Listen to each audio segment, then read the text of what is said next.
Welcome to the first ever podcast of Trilogy Writing.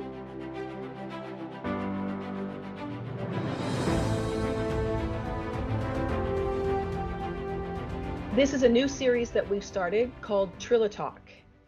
And we will be having conversations over this series about topics that we think are important to the profession of medical writing. Sometimes these are going to just be conversations between me, I'm Julia Ferjanich-Klaproth, and my esteemed colleague, Barry Dries. Sometimes we will be having guest speakers here with us to talk about things, but our goal is to bring topical issues to the forefront and hopefully spark wider conversations in the domain of medical writing about these issues. So I think just to get started, since this is our inaugural podcast, we'll introduce ourselves. I am Julia Ferjanich-Klaproth, as I said before. I'm one of the co-founders of Trilogy Writing. We have a company that's specialized in regulatory medical writing. But it all started actually over 20 years ago. I've been a medical writer since 1997 when I joined what was one of the biggest pharmaceutical companies of its day, Höchst, and began working as a medical writer in a clinical development group there. Two of my colleagues from the time, Barry and Douglas Fiebig, and I decided in 2002 to spin ourselves off and set up Trilogy, and we've been working as specialized consultants since then. So that's a little bit about myself. I'll let Barry introduce himself, and then we'll get started. Hi, I'm Barry Dries. I hail from the west coast of North America, as Julia does. She, however, is from Canada. I am from California. However, I've been in Germany since 1986, came over to do my postdoc and enjoyed Europe so much that I stayed. I had studied in molecular genetics, genetic engineering, which many people think sounds very exciting compared to medical writing. However, I have to say, I find medical writing very exciting, very interesting, and a great way to use your scientific mind. So I'll turn it back over to Julia, who will introduce our topic for today. Great, thanks, Barry. So our first topic is lean medical writing. And I think that a great way to start would be first set the stage. What do we think lean medical writing is? And I'll let you get started, Barry. Okay. Lean medical writing is an idea very dear to my heart. And I think people, when they hear it, they just, if they even have an idea of what it is, many don't, think or confuse it with what I call thin medical writing. And that means just using fewer words. Mm-hmm. And although I'm in favor of using fewer words, if you can retain the meaning, I think there are higher levels of lean medical writing. And yes, it's using fewer words, but it's also using the right words and illustrating the point as clearly as possible together with graphs and tables and things like that. And then you can even take it to the higher point, and that is telling the story, knowing what's important, and really getting to the heart of that rather than just describing things. So, yeah. For example, go ahead. Yeah, I totally agree with you. I actually had a conversation just this week with a young medical writer who's breaking into the business, and we were talking about lean medical writing. And he basically said something along the lines of, well, don't you think lean medical writing is just stripping out not the meaning so much, but doesn't it just make it simple if all you're going to do is talk about the data? And I thought that was an interesting perspective, because what you said about thin medical writing is exactly the point. Lean medical writing should be the opposite. It should be honing in on the message as in a kind of condensed form. It should strip away redundancies. It should strip away all the bulk of text that isn't actually bringing message, and focusing in on why are we actually talking about this data. Let me jump in with two examples that are very dear to my heart. I was working on a document with a client, and one of the client team members had put in a paragraph that simply just repeated all the numbers in the table. Yeah. And I said to them, we don't need this. This just repeats the numbers. It doubles your QC time. There's no real benefit from this. Yeah. And they challenged me and they said, but I had always heard, Barry, that you should describe the data in the table. And I smiled and I said, describe, yes. Repeat, no. Yeah. Because by doing that, you just double your QC costs, you double review times. It's You just double the time it takes to write. and for the reader, it's boring and just redundant, and there's no gain. I think that happens because many of us have academic careers where the thickness of your PhD thesis was considered a good thing, whereas I don't really consider that a good thing. But let me give you one more example. I saw a text that was a page full of lab values for patients that were abnormal. But if you read carefully in the first sentence, it said they were abnormal at baseline before they got any drug. And then during the study, they became normal. So although there were abnormal values in there, they were getting better. And this was in the safety where you're supposed to be looking at things that are getting worse. So I said, get rid of all of this. This is not relevant to safety. And Yeah. in fact, of course, I suspected it was trivial chance variations around the normal range. Yeah. And people were amazed at that. But I said, this is not safety. You do not need this at all. And at Yeah. Trilogy, I give people that text and I say, improve it. And many of them come back with little tables and all this kind of stuff. And I laugh and say, actually, all you needed to say was delete. Get rid of it. Exactly. Exactly. And I think, you know, what we need to do is take it back to the ultimate purpose of the document. Because at the end of the day, we're writing these documents to send them to some poor reviewer at an agency who has to wade through everything we've written. And I know that we both have a couple of interesting quotes from FDA reviewers about this. You know, they go in trying to find what it is we think the meaning is of these data. And they're really not interested in all the extraneous data that's out there. They want to see, what do we think are the important things. They're going to look at the data themselves anyways, but they want us to tell them what's our opinion about this. And we need to be honing in on what is this information about. You know, if you're talking about demographics, why are we even talking about it? Just describing all of the numbers in the table doesn't actually give message. What we want to say is, do we think these treatment groups are comparable?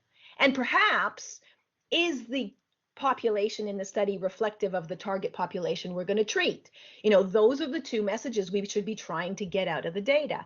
And just telling me that 35% of the people in this group were Caucasian and 36% of the group in this group was Caucasian doesn't tell me ultimately the so what about those data. Many people, when they hear us talk about this, say, well, oh, you're just trying to get rid of everything.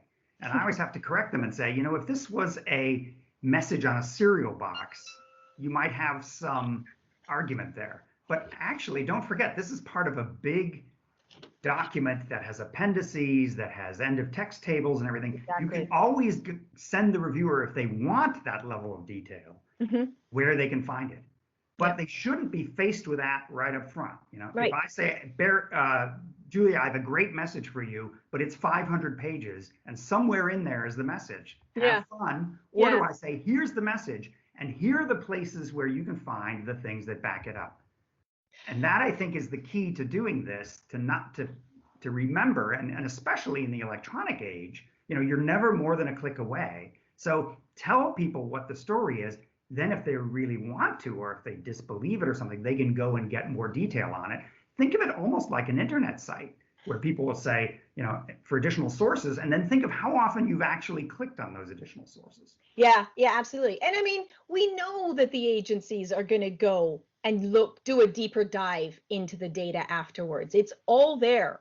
We're not holding anything back. But one of my favorite quotes that I have from the FDA is, I usually do not see good documents. What we seem to get are pages and pages that are not directly related to the question. It's hard to find the time to go through all of that stuff. And, you know, I think that just sums it up. They're sitting there wading through all this bunk, trying to get to the point, you know, like, where is it? Will someone finally tell me, what does all of this mean? What do you think matters about this data? Yes, I have a similar quote, but I like it because it's kind of folksy. Similar about we don't get very good clinical documentation. And he then wrote, it usually reads something like this. In 1906, there was a goat. Then there was a chicken. Then there was a cow. Yeah. And after 22 pages of this, you finally find something interesting. And that is a direct quote. And I think it really reveals a lot about how frustrated reviewers are. Um, Recently, I was asked to give a workshop to a client company in Europe about improving their CSR writing. And so I asked them for some samples. And of course, it was the fattest fat medical writing you can imagine. So I came back and I said, for the next 6 hours, I'm going to talk to you about improving your CSRs. You're going to love some of the suggestions I make, and you're going to hate some of them because you didn't learn it that way in school. But I want you to remember this. Even for the things you hate, if you do this, you will save time, you will save money, and you will make the reviewers happier. I mean, this is win, win, win. With all that time and money you're saving, think of what you could do with that. You could learn a new language, you could spend time with your kids, you could do whatever. Or you can stick with whatever your old way is that you learned in school, knowing that it wastes time, money, and that it pisses off the reviewers. Well, and all jokes aside, about saving time to have more time to spend with your cats, whatever. Why are we doing this, right? Ultimately, this is about bringing drugs to the market cheaper and faster. And I have seen so many documents where I thought, this is why drugs cost so much, because they're hideously long. Oftentimes, the review cycles are arduous at best because everybody has to wade through all this material and you're humming and hawing about data, text that doesn't even need to be there. If you had just had a couple of nice, concise sentences focusing on what the question is behind the data that we've collected, then you'd be giving the people who you're writing it with and reviewing it with, first of all, nice, succinct information to be reviewing, and ultimately then getting it to the reviewers at the agencies who have nice, succinct text to be reviewing. So it's win-win all the way around, and it's about getting these documents to the agencies faster and helping them review it faster so we can get the drugs out on the market. I totally agree. And, as someone in the industry, I get asked all the time by people who are not in the industry, what can we do to get vaccines for the COVID-19 virus faster to people? And I say, well, I don't know what you can do, but I can tell you what I can do as a medical writer. If we use lean medical writing, we will increase or reduce the time needed to prepare the documents. We reduce the time needed to review the documents. Yeah. Everybody's been asking me recently, this will give you an idea of when we recorded this, why did the UK approve a vaccine before Europe? I said, because Europe has to go through all of these set documents. And normally everybody says, good, good, good, let's be super safe. But in a crisis, it's a bit cumbersome. And many of those documents are poorly written and are taking a long time to write and all this kind of thing. So I think one of the things you could really do, and I notice how I bring the current pandemic crisis into this, but that is something we can do to improve it. And I would just add to that, reviewing is often plagued by something called reviewer fatigue. A reviewer sits down to review a document and it's 400 pages. And after 150 pages, they're like, and they stop looking at things. And that's also what slows down the process, because key reviewers who should be saying, this is good, this is good, this is not good, in all this dense forest of text and thinking, do they really need the present participle here or the gerund? Rather than saying, what's key? Is it safe? Does it work? So I think that's another aspect. If you really want great reviewing, which leads to better quality medicines and drugs, you need to write leaner and get to the point quicker, more without concise. all the extra fluff. Yeah, I agree with you. I think, if we think about where to take this from here, I mean, for us, the value of lean writing is obvious. I think the next step is to make sure that it's really being applied. And part of it is going to come through teaching and reteaching, re-educating people about the documents. Like you said, when people come to us with these hideously redundant, long-winded texts, we as professional writers need to have the wherewithal to be able to stand up to them and say, look, this is not the ideal way to present your information to the agency. And I think, it's easy to underestimate the seriousness of this problem. An anecdote I love to tell is when I started medical writing in 1989, they handed me their documents at the company I started at. It was Höchst, the German pharmaceutical company. And they said, we know these documents are terrible, but we have processes in place that are going to improve them. It is now 2020. And with many of my clients, I say, do you have some sample documents? And they give them to me and they say, we know these aren't very good, but we have processes in place to improve them. And lean medical writing is now practiced in a few places, but it really is not the industry standard yet. But it is spreading. It is spreading, I know. And it's peace and goodwill, but these are things that need to be actively worked on and pushed all the time. And just to give you maybe my parting shot at anecdote here, I was teaching this to a company that expressly had asked me, come to us and teach us lean medical writing. So I looked at their text and their in-text tables, and they would say, for example, in demographics, known history of cancer. And then there would be a row for yes and a row for no. And I said, look, you can reduce the length of your tables because these tables are 3-4 pages long by just getting rid of the no's. If you say 20% of the patients in both treatment groups had a known history of cancer, we know they're similar or comparable for that. You don't need to then say, oh, and how about the no's? And yet they fought like mad dogs against me when I tried that. Well, and I even went so far as to say, you can always click on the source table if you want to see the no's. Right. And one of the thoughts behind that I've often encountered is that people feel as if we're hiding information if you don't give the no and the yes, or the male and the female, because I often do the same thing. Like I say, if you talk about how many males there are in the group, the proportion, well, there is only one other sex to have, right? So, and in many of those binary types of data sets, if you give one, it's really sufficient and it condenses what you're bringing in. But people have this sort of bizarre idea that if you don't show both in the in-text tables, that you're hiding something. And that's what we need to get around. We need to make sure that people really understand this isn't about hiding. This is helping a reviewer who has the entire data set behind this whole thing. And I think today we might get in a little hot water with the gender thing because I'm told now. Okay, that's true. I probably should have used that as an example. However, with the yes and no, the problem is if you put all that stuff in, sometimes there's yes, no, unknown, missing, and no, just the yeses, because the point of these data are to look at the two treatment groups and say, is this an issue for interpreting efficacy or safety or not? Right. And the problem is if you have a 5-page table and you're looking through and then you say, well, this one has more missings than the other one. Yeah. Basically, what you want to say is, from what we can tell, the answer to that is no. And I think a 1-page table, maybe 2 if you've measured an awful lot of things at baseline, but by junking it up with all this other stuff, and I call that scientific macho. The point of that is simply to show, look at how much data I generated. Right. And I know where that's coming from. I got a PhD where my advisor was scientific macho to the power of 10. But the problem is you're missing the forest for the trees. By spending all your time waiting around in all these different pieces, you're not actually answering the question behind why did we collect this data? What do we want to know? And that is exactly our point. Once you lean it down, suddenly you realize the authors weren't saying anything. Yeah. I've seen text where if you get rid of the fat, the only thing left is the data are in the table below. Well, that doesn't tell me anything. No, exactly. What does that mean? Yeah. What does this tell you?